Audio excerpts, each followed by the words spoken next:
Et notamment la proposition de loi Bellet en première lecture à l'Assemblée et celle portée par Victorin Lurel au Sénat.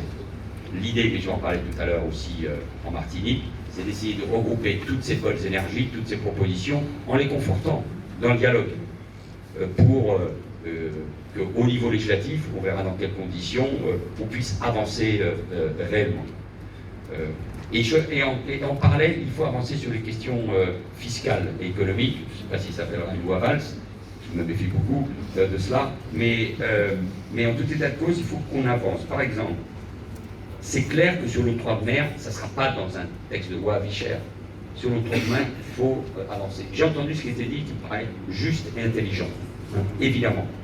Il ne faut pas casser l'outil, ça n'aurait pas de sens. Mais il faut le transformer, il faut le faire évoluer. Je suis preneur.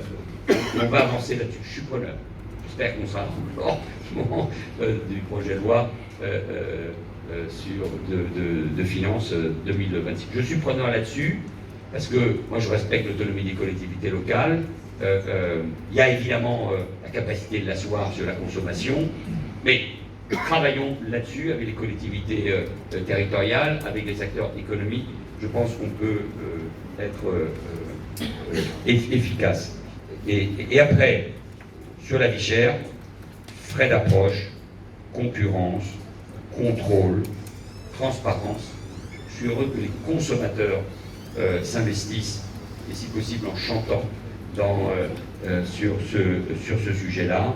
Je vois bien, vous voyez, toutes les limites. On a le pacte Martinique est mis en place, il y a des choix qui ont été faits par la Martinique concernant l'octroi de mer.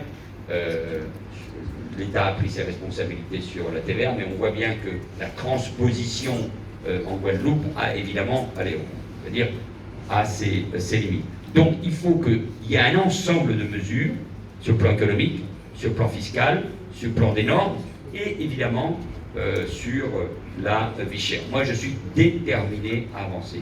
Moi je suis pro-entreprise. Je crois en l'entreprise, dans sa capacité à créer de la richesse, de la valeur et de l'emploi. Mais, même si je n'ignore pas l'aspect étroit des économies liliennes, je pense qu'il faut qu'il y ait de la transparence. Parce que sinon, on ouvre les vannes, des espaces à la mise en cause du monde économique. Et on casse le lien entre les pouvoirs publics et les gens.